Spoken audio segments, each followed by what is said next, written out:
Pagsugpo sa illegal adoption, tinugunan ng National Authority for Child Care o NACC sa 21 local government units sa Visayas. Laban yan sa mga illegal na pagpapaampon.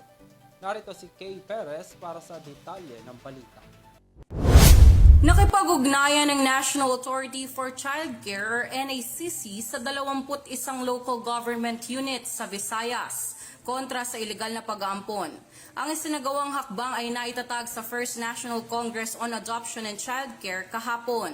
Sa tulong ni NACC Executive Director at Undersecretary Janela Estrada upang mabigyang diin at maaksyonan ang mga issue ng emergency placement, illegal na pag-aampon at child trafficking na naging dahilan para matatag ang kasunduan sa loob at labas ng rehiyon. Nakabalangka sa Memorandum of Agreement na minimithi ni Estrada na magkaroon ng hindi bababa sa 20 foster parents bawat LGU sa pamamatnugot ng Philippine Foster Care Program.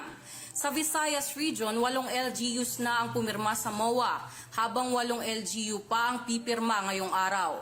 Samantala, 23 Facebook page na sangkot sa iligal na pagbebenta ng bata ang nadiskubre.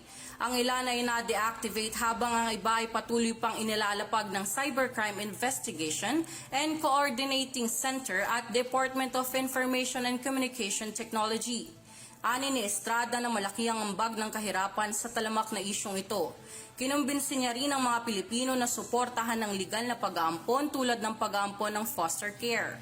Dahil mas malaki ang magiging epekto ng programa kung sama-sama itong isusulong.